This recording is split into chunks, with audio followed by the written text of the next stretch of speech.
Good morning, my absolute favorite people on the planet. Of course, my family's part of that too. But this morning they don't need real estate coaching, I don't think, this morning. So good morning, everybody. Sure love you guys. Thanks for joining me this morning. I am, of course, your host, Will Cooper, for our coaching session. Today we'll be on page 150. We're wrapping up part 2 of our prospecting. And I said in sales meeting, there's a better way to prospect. So we're going to talk about page 150, but I want to tell you a little contrasting stories. So I had every once in a while I get a friend or a vendor reaching out to me to say, hey, can you help us? And so I had 2 different contrasting experiences. So I'm on, I guess so they're prospecting me, right? They're calling the broker of Berkshire Hathaway, and Joe, these were totally in your court. They're friends of mine. And so I thought, well, I'll talk to them. And then if they kind of pass somewhat of the test, I'd pass them on to Joe and Joe could vet them. So they were calling me. Okay. Yeah. I was doing your job yesterday, Joe. Watching out for you. Anyway, I thought I would take the lessons of what happened. So, all right. Presentation number 1. Presentation number 1 is a young kid who's, he's 26, 7, 8, something like that. It's a friend of a family member. And the presentation was odd. Things like assumptions were made during the conversations about real estate that are not true, which called into question whether or not even the product did what it said it was going to do, because this is someone who's known real estate for maybe a week or 2. And now they're presenting a product to someone who's been in the business 30 years. And some of the things that I heard come out of his mouth are just not true. And I wondered if I should correct him. I wondered if I should, he called me for help. And so I politely did. The way I did it, I just said, hey, you should probably get somebody who knows real estate to be on your board or help you with your product, or somebody who's got some experience with real estate. Without going into too much detail about the first presentation, let's just say that I left thinking that that's not a good product to get on board with. And the presentation was not good. Not a lot of humility. Let's talk about the second presentation. The second presentation, I could tell that they were ready to take notes. They asked some honest questions and really wanted to make sure that their offering to us was what we needed. And so they asked things like, is it true that you're having a problem with, and then fill in the blank, could we help with this? Could we help with that? How do you think we should go about doing it? And then when they were wrong about something, an assumption, they immediately said, oh, okay, I got it. Yeah, you know what? You're right. Let's go. We see that now, we'll go a different direction. So the word of the day is authenticity. Let's write that down. Authenticity. And authenticity means that you are, who you are, and you're not pretending to be something that you're not. And so in presentation number 1, the salesperson in this case is trying to pretend to be an expert in real estate, and they clearly weren't. And so when that is realized, of course, the whole entire presentation is now in question, right? Presentation number 2 was very authentic. And so maybe a kind word would be humility. And humility is very powerful because when you kind of submit that you don't have all the answers and you're truthful, then honesty is coming out of that. And when honesty comes out of that, trust is built. We're not, so you could trust people. In other words, you don't have to have all the answers as long as you're authentic. You have a lot of answers. Look, everyone on this call has a lot of answers. Okay. Not like the first presentation with the rookie on the scene. It's got not a lot of answers. So there should be a lot more humility.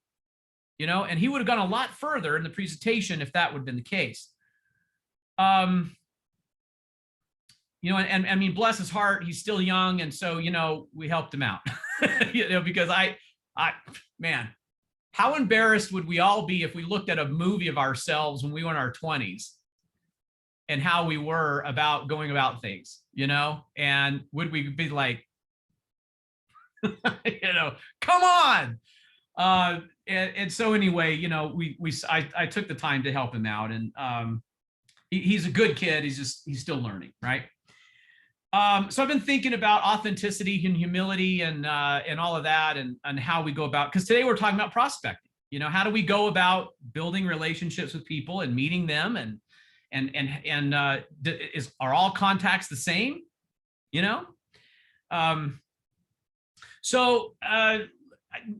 Look, I just want, Brooke, I contacted someone yesterday, right? So I suppose you could say I was prospecting, wasn't I?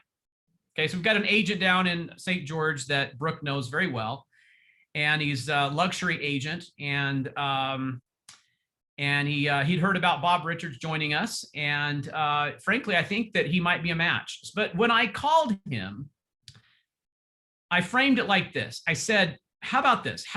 Look, I'm calling to invite you to go to lunch. And the reason for the lunch is I think we might be a good solution for you. But I tell you what, why don't we just meet for lunch? We'll talk it out, and let's see if we can help your business. I mean, if we can't, we have lunch together, we make a new friend. If we can find a way to help your business, then it'd certainly be well worth it, wouldn't it? And that's a tie down. That's almost word for word in the same tonality that I used. And then I said, I'm available either Thursday, Friday, or Monday. Okay, so let's break that down. First of all, there's authenticity here, and a concession that I may not have the solutions, right? But I'm asking, if I do have solutions, isn't it worth the time? Yes. Okay. If I don't have the solutions, we make a friend and we have lunch. Is that worth the time? Yes. Okay. So there's no here. Then there's the alternate close. The alternate close is a great way to set an appointment. Say it again. Alternate close, great way to set an appointment. You give options, either one, it doesn't matter. So usually I only give two options, like it'd be Thursday or Friday. But in this case, the truth is I'm going to be working from St. George from Thursday to Tuesday. So I could have lunch with him on Thursday, Friday, Monday, Tuesday. So I just said, hey, I could meet with you, Thursday, Friday, or Monday. And he said, I think Friday's better. So let's go ahead and meet Friday. Look, I don't try to present when I'm setting an appointment. Okay. The objective is to get the appointment to meet with someone. That's very, very common way to like you don't try to say too much, because that's not the forum for it. As a matter of fact, he said, hey, I'm on my way to a showing in Cedar City. And that afforded a quick conversation about the flooding in Cedar City. How are the roads looking? Was the property affected? I mean, just being natural conversation, just natural. I did do some research on this gentleman. I mean, he seems like he might be a match for us. I mean, he wants to sell luxury real estate. Is there a better place to do that? I don't think so. But the humility there is still, but I don't really know his business. So why would I pretend that I've got all his business figured out? I know all his pain points, and therefore, just sit down, be quiet, and join us. Sit down, be quiet, and list your house. That's not the way we go about it. Okay. So I hope you're taking some notes on that. I think that's kind of the breakdown of a couple of things that just went on the last couple of days. So, I prospect just like you. We want more good agents that fit our culture here. We don't want every agent, because frankly, not every agent fits Brookshire. But we are on the lookout for those who need us, who could benefit from our team, who also boost you guys. It helps us to stay, number one, market share, helps us all. It's something we tell our clients. So the networking inside of Brookshire Network is fantastic, and we continue to try to grow that. So it's win-win-win-win if we find the right people. So nothing pretentious about the conversation. So remember, don't do that. Don't be pretentious. Don't feel like you have it all figured out. Be humble, be authentic. Don't have all the answers. Set the appointment, and don't get long-winded when you set appointments. Give the alternate close. What would be better, Thursday, Friday, or Monday? So the idea here is, how does this fit listing presentation? So it's just the same. Like, I'm going to either schedule a time to meet with them in person at the property, and that's the appointment. At that point, I start diagnosing and all those questions we talk about in presentation that we've already gone over. That's the time to gather before diagnosis. Okay, so we don't go there to present, we go there to discover. That's the better way. We're not going to present, we're going to discover. Then we can present later after we have all the information. That's more humble. That's more authentic. And I think it'll breed honesty and trust if you'll keep that pattern. It just so happens that when we go through the recruiting process after the lunch, then the presentation from our leadership is when we kind of march through all that. And that's kind of how our pattern works on the recruiting side. Let's not be the first presenter. The salesperson who came acting as if they had it all figured out. It was, I don't know. I wish I kind of had it recorded so you could see how awkward and uncomfortable it was. But you know what? Many of you have got a lot of this figured out. But before I move on, any thoughts on this? I'm going to move on to page 150, and we're going to go through those 3 points that are on that page. But any thoughts? Anybody want to weigh in on this? Like, what do you do, or how has that worked for you? Do you use the alternate close when you set an appointment? How do you present confidently that look, you're a Berkshire Hathaway agent. Okay. It's expected that you're going to be the best professional in the industry. So how are you humble and say, well, look, I may not be the best, best choice for you, but if I am the best choice, wouldn't it be worth the time? So how do you do that without sounding, unconfident? Anybody?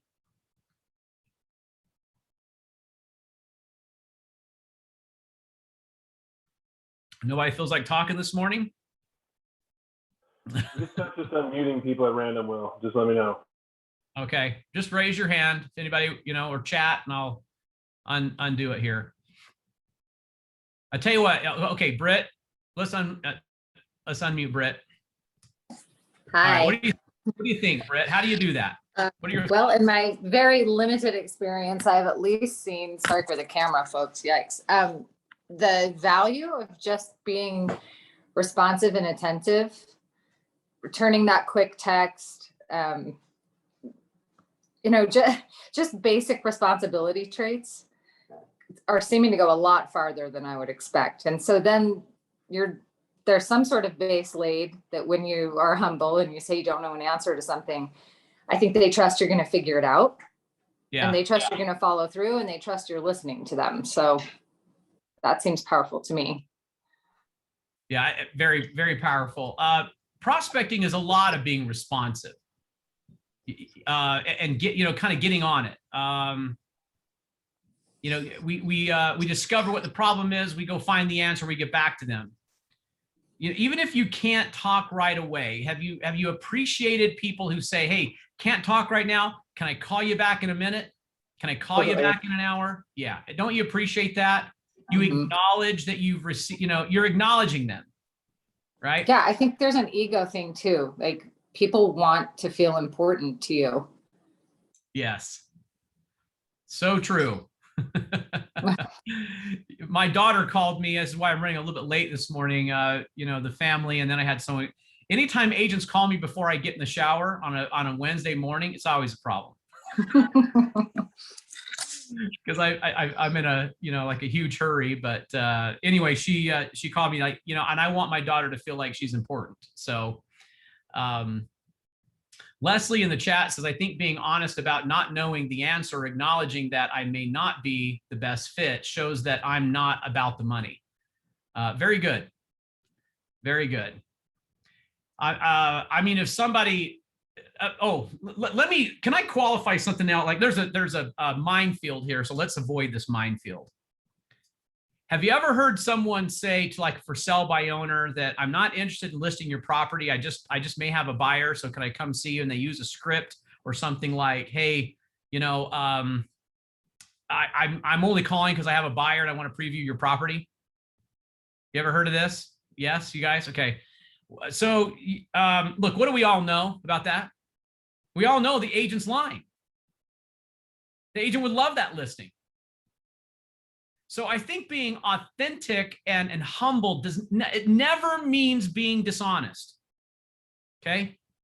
So what was interesting, presentation number one, bad salesperson number one, said to me, thank you for taking the time. I'm not calling to sell you anything. I'm not calling. I just wanted your help. And I'm thinking, baloney. You would love to have Berkshire Hathaway, the #1 broker in Utah, use your product. Why would you not? So you see how poor that is. Like instantly, it's like you just instantly lost credibility. So never, never, never, never tell anybody, look, we love to help people list their homes. We love to help buyers and sellers. We're really good at it. What we need to do first, though, is figure out what is your challenges. What are they? And let's see how we can help. That's not being pretentious. That's being humble. That means I'm interested in their unique position before I offer, confident diagnosis. Okay. Okay. Let's go to page 150 and get ready to take some notes here.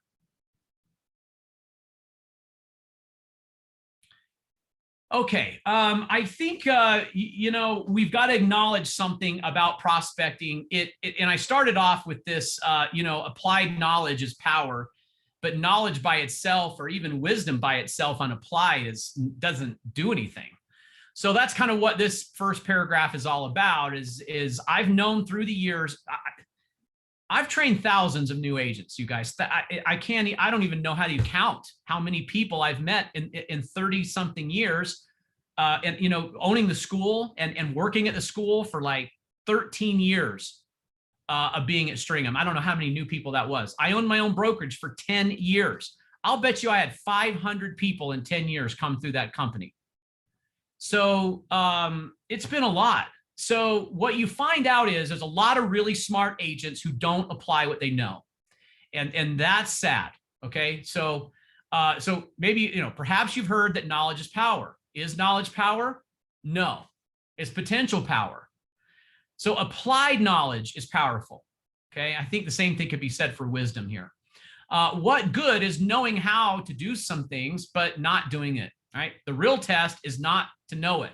The real test is acting upon it, using it, and applying it. I suppose if I were to edit this paragraph a little bit, I would acknowledge that the real test, the harder piece of the test, is maybe a better way to say, is doing it, because this is an intellectual business. A part of our challenge is the know-how. So I concede that. My point here is not about how hard it is to know this business. My point is, when you know the business, that doesn't mean that you're prospecting the way you should. Okay, that's what this is all about. So it's just a reminder that we've got to figure out a way to get into motion. Will you write right here, power hours? This is what I put on my notes, just power hour page. Power hours, if you remember, are time blocking, where we set appointments to apply what we know we should be doing. Okay, and in this case, we're talking about prospecting. So just make an appointment. And then would you also write the power of 3? Okay, so maybe I need to stop sharing for a sec, because I want you to see. I'd really rather like look you in the eyes for a minute. Have you Have any of you ever felt like in this business that you're so far behind on your prospecting, it's overwhelming, you're not very good at it, and you just kind of like, it's really hard to even get started because I don't really have the motivation to call anyone or meet anyone. Have you ever felt like that? Could you raise your hand if you've ever felt like that? Okay. All right. I feel like this all the time. Here's the difference though. I don't camp out and build a town. Don't build a town in that zone. Okay, visit it, fine, look around. It's very depressing. Walk out. Don't live there. That's me saying we're human. You know, we're human. We're going to have moments like this. We're gonna have moments where we don't eat right. We don't exercise like we should. We don't prospect like we should. We don't market like we should. We're not working our database like we should. We don't know the forms like Will keeps saying, memorize the forms. And Will loves them, but you don't. And you guys know I'm having a ball, right? I mean, I'm having fun over here. So I just crack myself up. It's a good thing I can, self-entertain. Because it works well on Zoom, Joe. Self-entertain. Anyway, look, we've all been there. We've all done that. Can I give you just a tip? This happens a lot for me in various things. I mean, every time I feel like I'm not doing, what I should. Pick the smallest denominator of the thing you need to do. And schedule that either today or tomorrow. And then make yourself a promise that you'll do 3 of them. That's it. This is kind of the remedy or medication for feeling overwhelmed about, everything. What if the house is a disaster? The whole house, there's piles of stuff everywhere. And you're like, I can't clean one thing. So what you do is you pick one thing and you only clean the one thing. Only one closet gets organized. One, that's it. And maybe it's time blocked for 1 hour. That's it. Once it's over, it's over. Look, runners do this a lot. Exercising habituals like myself do this a lot. I'll even acknowledge that we sometimes lie to each other. Like we lie to ourselves. We say, like, I'm only going to do, I'm only going to run this far. And then we get there and we go, you really going to just run 2 miles today? And then we go, fine, I'll run 1 more mile, so that it's more meaningful. But every time in my life where I felt overwhelmed, you pick the simplest denominator and then you do 3 of them and you can schedule it for today or tomorrow. Usually for me, it is tomorrow. I go, look, I'm gonna do this tomorrow. Look, you can't procrastinate forever. All right. I'm not suggesting it's always tomorrow. That's why I threw in, well, maybe it is today. Today we do one thing. And then that's it. And we move on. And I like power hours. So I'm going to say for 1 hour, I'm going to do this, or I'm going to do one task. And then we do, okay, let me tell you about the power of 3. The reason why we do 3 is because in prospecting, you have to have enough sample size to have the potential for results. Okay. This is very similar to, I can't diet for 1 day. There is no 1 day diet. I have to diet consistently. So, and right, you never ever heard diets don't work. You know why? It's the way we say it. Diets don't work because they're temporary. But a good diet does work. A good habit of prospecting works. But if you only work 1 day prospecting, that's it. I'd concede that you'd get some benefit out of that. But it's not usually enough. So this is why the power of 3, I think, is so important, guys. If you'll do 3 of them, and then to me, I go, that counts. So today's Wednesday. All right. So confession. Let's just keep swimming. You're right. You're right, Britt. Let's just keep swimming, keep moving forward. Tammy and I had a great vacation last week, and I have to admit we ate poorly, but it tasted so good. So good.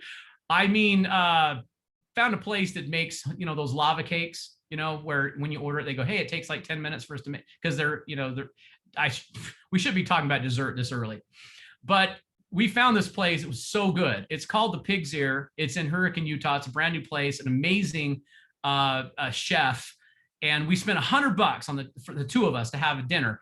It was phenomenal. It was one of the best meals I've ever had. And anyway, I put on some weight. Okay. So, all right. Why am I saying this? Because, I didn't prospect like I should. I'm feeling behind on my database. I haven't stayed in touch like I wanted to. We're putting on weight. All right. So what do? So I said, I'm going to make a goal. And I'm going to get back into my routine. Let me get back into what I know to do. And I will, my pattern, write this down. I've already said this before, but it's a good reminder. Write it down. Improve your morning, improve your life. I used to say change your morning, change your life.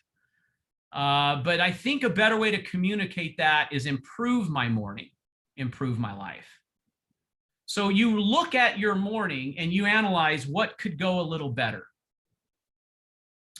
So to me, I break down the morning and I say, well, look, you get up at a reasonable time, early to bed, early to rise, which means we're going to bed earlier. I know in summer that's hard to do. We're staying up later in the summer because the sun's out. But I like to get up about 6-ish, and I need to exercise and I need to study. And I like to add those together. I like to study while I exercise. I like to listen to something that's inspirational. I need to, fill my soul. Well, if you get up in the morning and you if you grab your phone and you open up social media and you open up the news and you start consuming negative content and pretend content that comes from social media, okay, then you're instantly giving your soul fat. You're consuming really bad calories. I love Rush, right? You can see behind me, Rush. Look here, let me show you these posters if you haven't seen these. Okay, that is what we call the Holy Triumphant.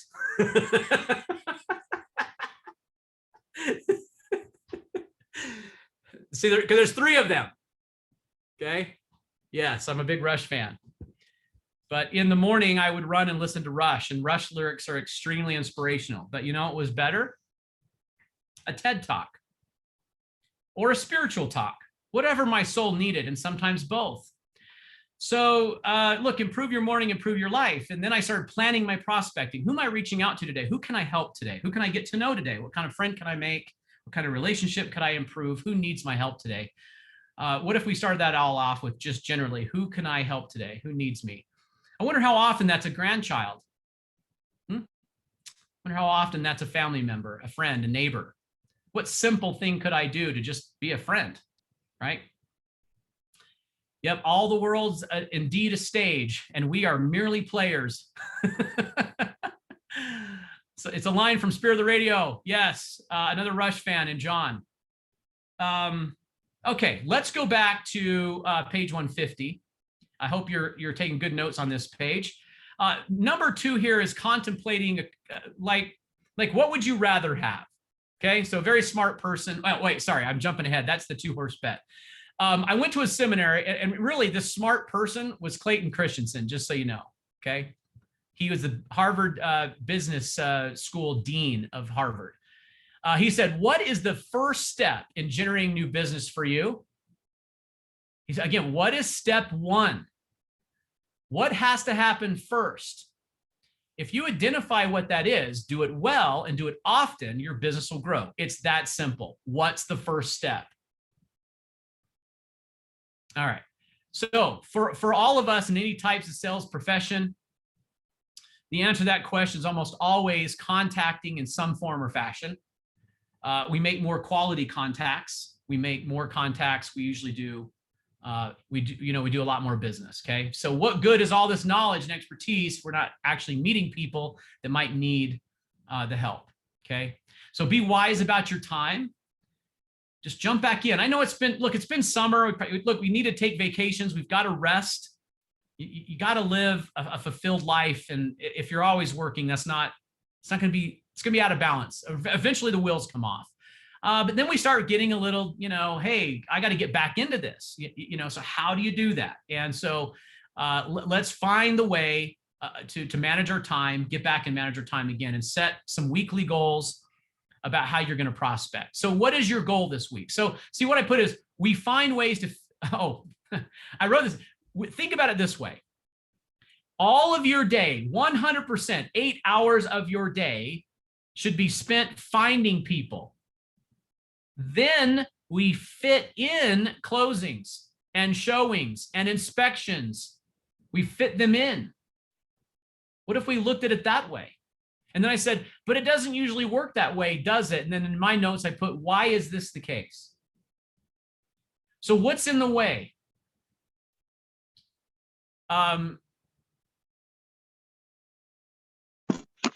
You guys know Mel Robbins? Anyone follow Melanie Robbins? Is that her name? The one who did the 5? Is that the one, Jordan, that did the yeah. Yeah, okay, so I've got the right person. So she's the one who said the 5-second rule. What she's proposing, yeah, Mel Robbins. Thanks, Sydney. So what Mel is proposing is don't wait to feel like it. Because if you wait to feel like it, your emotions will let you down. You're not gonna always feel like doing it. This morning was the 3rd time this week I needed to run at least 4 miles. I woke up this morning and I already knew this was going to be the case, that I didn't want to do it on the 3rd day. I just knew it. It was, I'm getting older. My body's going, I don't really want to go run 4 miles this morning. And I'm like, yeah, a hot shower would sound a lot better and a good breakfast. But one thing that's cool about the watch and the 5-second rule is that when you hit the run, if you hit the run button, yeah, right. Can you guys see that? Anyway, you hit it and it gives you 5 seconds to start. 5, 4, 3, 2. All you got to do is hit this and you're going to run. It's just weird how that happens. Can we apply some of this stuff to prospecting? Today I'm going to do this. This week I'm going to do this. What are your prospecting goals for this week? If you don't have any, just make some. Don't overthink it and overdo it and feel bad about yourself and be afraid of setting a goal because you're going to let yourself down. That's nonsense. Make a goal. It's your life. Write your own story. Author your own words on your page the way you want it and go do it. Look, let me give you something else that's a little surprise, okay? Diane Reinhardt is agreed to allow me to interview her. Now, she just spent 17 days alone on a hike. I wonder if she ever felt like she should quit. I wonder if she felt like she made the wrong decision. Why did she feel like it was necessary to sacrifice 17 days away from her family with a backpack on her back and go do something that was hard? Why did she do that? Why did she give up so much to go do this? So aren't we all, look, when you say yes to something, you're simultaneously saying no to a lot of things. And those no things at this time of life have been determined to not be the best if you're doing it right. So we go good, better, best, good, better, best, trade good for better, better for best. And for Diane Summer, what was best for her at this time of her life is to sacrifice, I think she thought it would be more like 22 days. She ended up finishing 5 days earlier.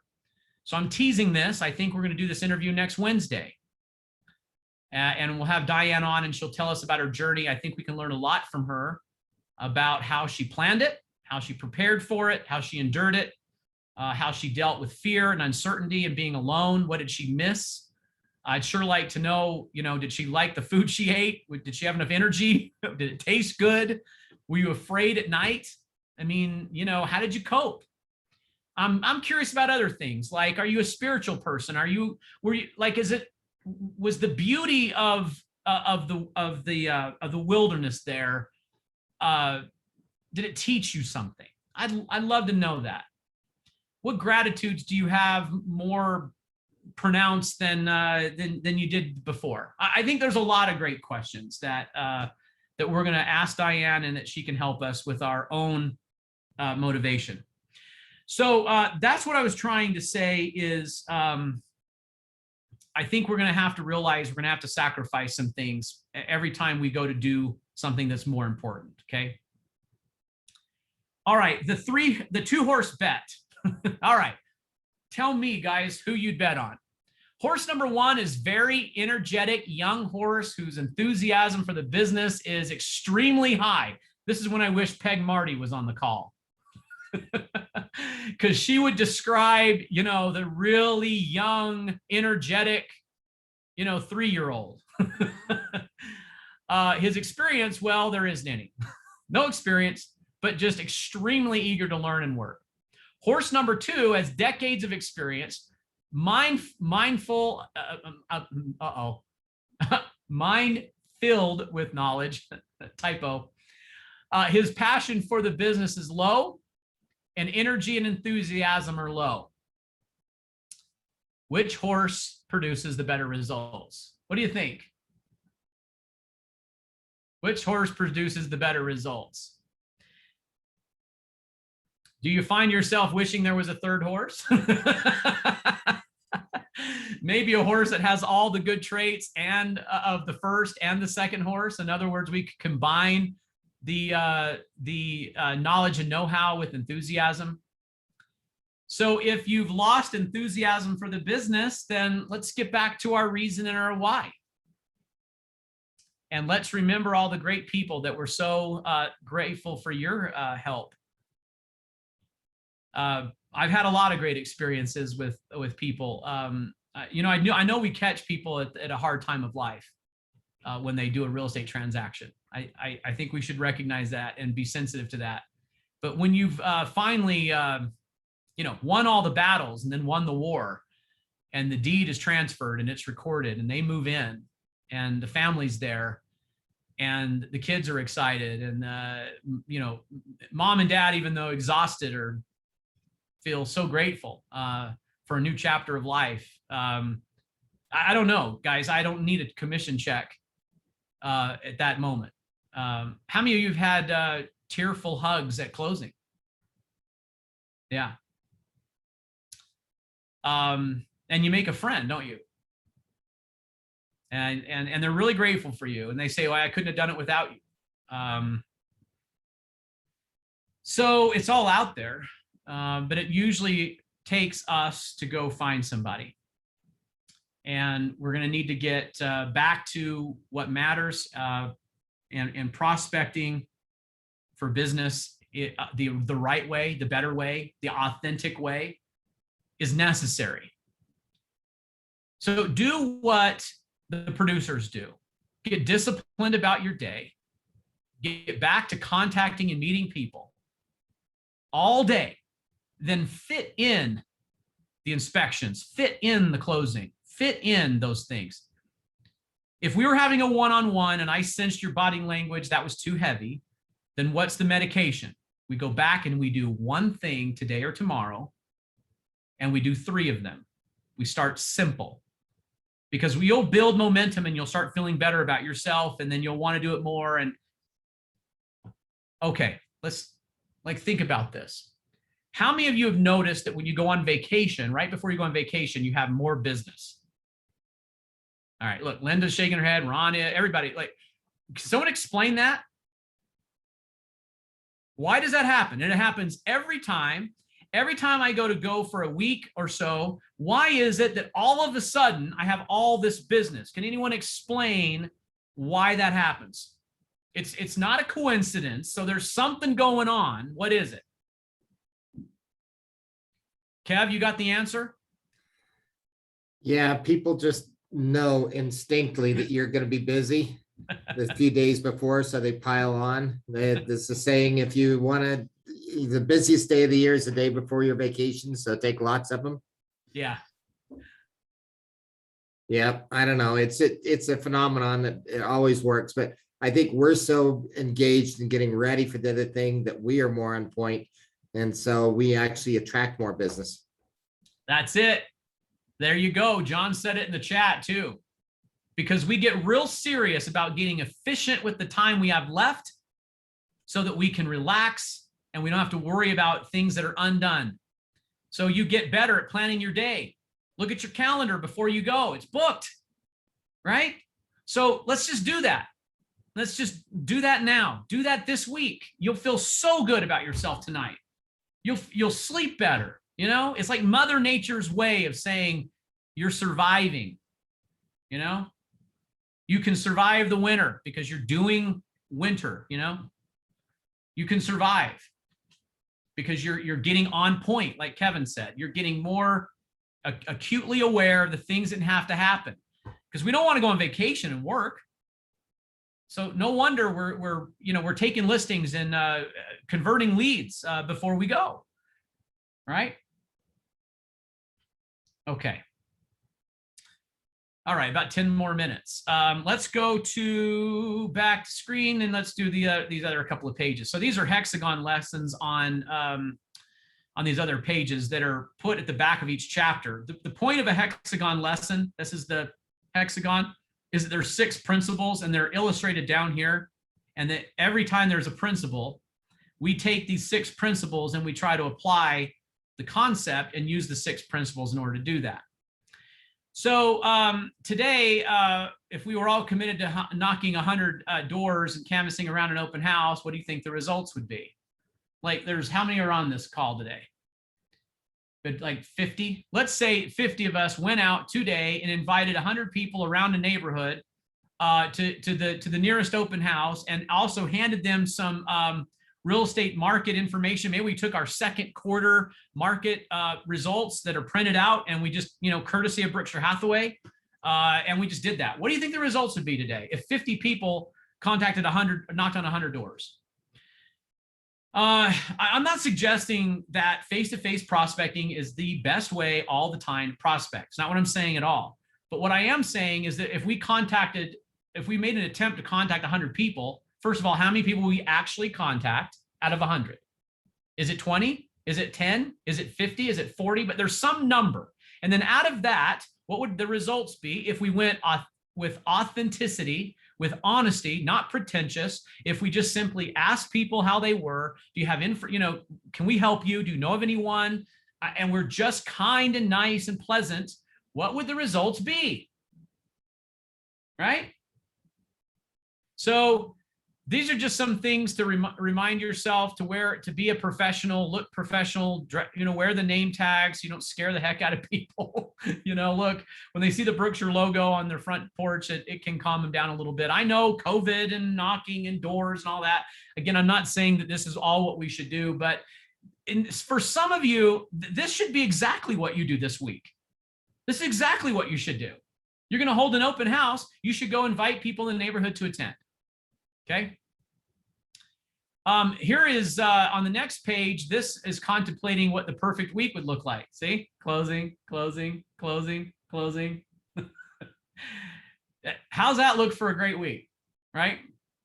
So of course, that would be the perfect week. But if that's not your week, then how about this?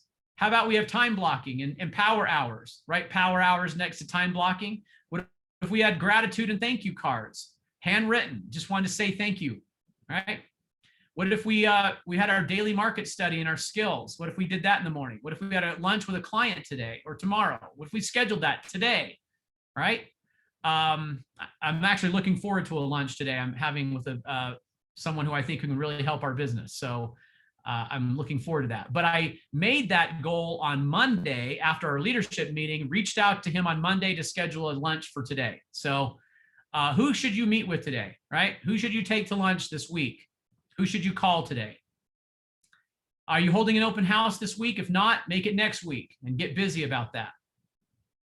And then, of course, we want to fit in the perfect week. We'd love to have let's change that to marketing. Just cross that one out. We want marketing presentations. I know I'm still improving too. So marketing presentations and buyer consultation. Okay. All right, so next week, after the interview with Diane, I think we'll jump into some of the scripts, but the important thing about scripts is right down here. So this is page 154 now. Highlight all of this. Scripts are good for conversation structure, not good to be given word for word. We use scripts, but we should never sound scripted. So work to be more conversational, natural, use scripts, but don't sound scripted. Yeah, this is authenticity. Don't be pretentious, be humble, discover and ask good questions, okay?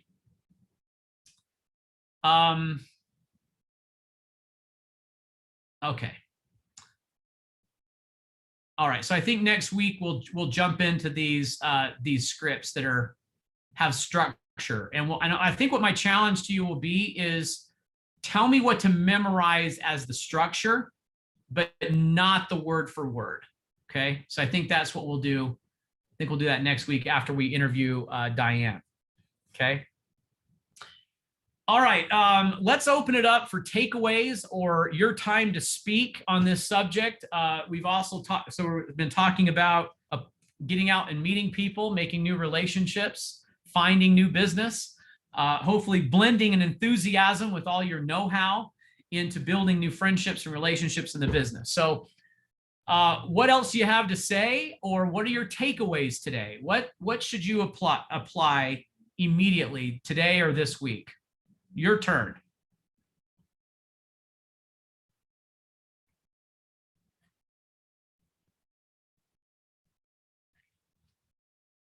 So Rachel says, what you say to yourself will become your truth. Very good, Rachel. I was helping some youth last week, and I had a 12-year-old young girl. She was starting to say something that she didn't like, and she went on and on about something and what she didn't like.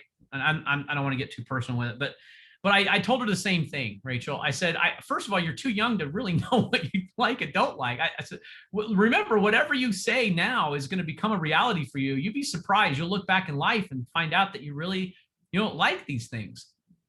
I can name a lot of things that I didn't like as a teenager and I love today. One of them is playing the piano. I didn't like it. I didn't like running. I love running. I didn't like to eat egg whites. Now I'm like, hey, I need some egg whites. Anyway, I didn't really like granola or yogurt either, but there's my bag of granola to go in my yogurt. I didn't like going to church when I was a teenager, and I really like going to church. I enjoy it. I like to be inspired and uplifted and be around my neighbors and my friends. I like that. I didn't like it as a teenager. So Rachel's really, really true. So be careful when you say things like, I'm not a good prospector, or I'm not good at open houses, or, I'm not good at my database, or, just undo that, just say you're not good at it yet. Right. Okay. Let's go down more of the list here. I sure like Allison's comment about enthusiasm. That's so true. You can imagine, you guys, I get teased a lot for being enthusiastic. Look, there's some method to my madness. I try to smile a lot. I try to be energetic and passionate about things. And I think it works well. I concede that it might be annoying to people at times, but it's better than the alternative. The power of three, John. Yes. Stitch 3 good things together in a week and you got something. Okay. Do it one time. It's just not big enough sample size. That's all. It doesn't mean that the one thing didn't matter. It does matter. One good day of one good thing is still great. It still has a cause and effect. But if you did 3 of them, you'll have a big enough sample size to move the needle. So do at least 3. And the 5-second rule is a reminder what Mel Robbins said about don't always count on your emotions. You're going to feel like doing it. You're going to have to get used to not feeling like it, and then you'll feel better about it later. Okay. And it's just a countdown, right? In 5 seconds, I'm doing this. Okay. 5 seconds. And Julie, reminder to be authentic and have humility. You know, I remember a young kid, a young boy, 15 years old. Sorry, I'm gonna tell you a little church story. So I'm sitting on the stand, and this 14-year-old boy is scheduled to talk in church. And he's sitting on the other side of the gap there, where there's a podium and there's a gap, and he's sitting there. And I looked over, and I could tell he was extremely nervous. And I guess you could say he was scared to death. And so I just went over there, and it's just kind of the commotion of everyone coming in, the chapel, and the organs playing, and so I just knelt down in front of him, and I said, "Hey, how are you?" And he goes, "Oh, I'm scared." And I said, "Listen," his name was Phoenix, and I said, "Phoenix, all you have to do today is just be you. Don't be anything else but you, and everyone will love that." Well, this kid stood up there, and in pure honesty and authenticity was just himself, and everyone was inspired by him. Was he perfect? Of course not. Was his speech perfect? No. But that didn't matter to anyone because it was real. So, really like this word today. Authenticity. Authenticity. I really like that today. And what stories could you share with your family, friends, your coworkers about this word? I mean, let's spread it, right? It's really powerful to just be you and be proud of that, right? And people are inspired by that. They're not inspired by people who are pretending to be something they're not. Not inspired. Okay, we got like 3 or 4 more minutes. Anything else? What are your takeaways? Light up the chat. What notes did you take for yourself? What will you do today that could matter most? What could you improve upon this week that would matter most?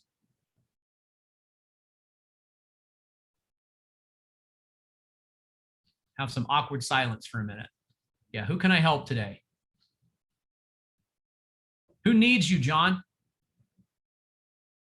I mean, a lot of people need you, but I'm being serious. Like there's someone in your life that really needs you and could use something from you today.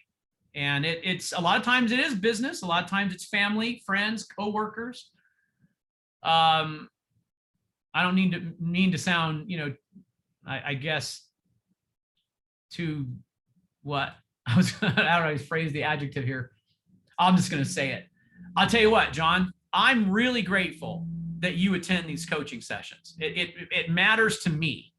And when you're engaged, it matters to me. And I know it matters to everybody else. And so, here John is like, who can I help? And I'm like, you've already helped everybody by just being here and participating, and your comments and the way that you are about, trying to improve.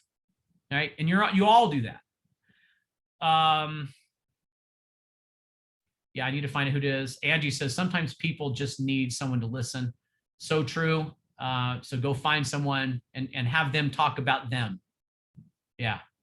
Improve your morning, change your life. Love this. Yeah. Thanks, Kimmy. It's very true. And I know that can be heavy sometimes. Don't be so hard on yourself. Okay. Just enjoy it. Enjoy your morning, my morning runs, mostly, when I come out of my house, I turn right most of the time. And if I turn right, I could do a 3 mile, 4, 5, or 6 mile run. But they always include me running through the cemetery, where I have a lot of friends and family that are buried there.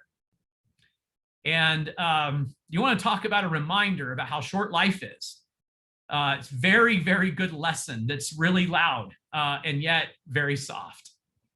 Reminder that life is so precious to all of us. I don't know how long my time will be. Make it count.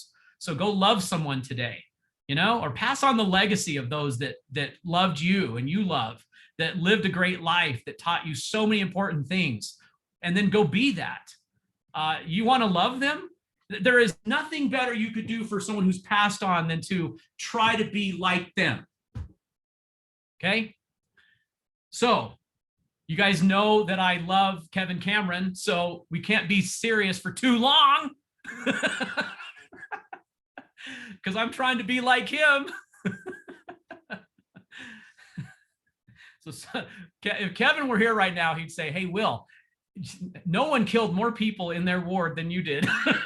That's probably what he would say. I miss that guy every day. Anyway, I sure love you guys. Let's go and have a wonderful day and a fantastic week. Let's go find someone to help, because they need you. They need a good Berkshire agent that's well-trained and is honest and authentic, right? And let's remember our key word today, authenticity. Anyway, thanks, you guys. Joe, you can hit stop and